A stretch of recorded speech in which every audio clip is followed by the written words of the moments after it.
6,497 mini anganwadi కేంద్రాలను ప్రధాన అంగన్వాడీ కేంద్రాలుగా అప్గ్రేడేషన్ చేసే ప్రతిపాదనకు ఆమోదం తెలిపిందని చెప్పేసి మనం చేస్తాను.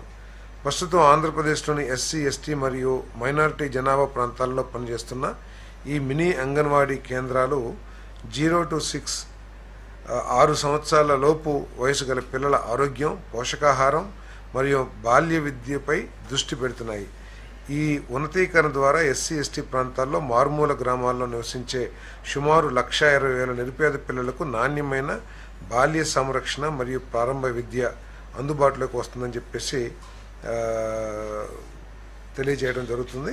ఈ ప్రక్రియ 2 దశల్లో అమలు చేయబడుతుంది. మొదటి దశలో అర్హత కలిగిన 10వ తరగతి ఉత్తీర్ణులైన 4,687 మినీ అంగన్వాడీ కార్యకర్తలకు నెలకు 11,500 గౌరవ వేతనంతో ప్రధాన అంగన్వాడీ కార్యకర్తలుగా అప్గ్రేడ్ చేస్తారు.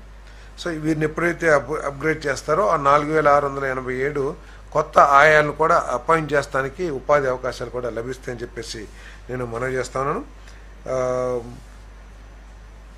ఈ పథకం అమలుకు మొత్తం సంవత్సరానికి 64.68 కోట్ల ఆర్థిక భారం ఉంటుంది. ఇందులో భారత ప్రభుత్వం 10.96 కోట్లు మరియు ఆంధ్రప్రదేశ్ 53.72 కోట్లు వ్యయమవుతుంది.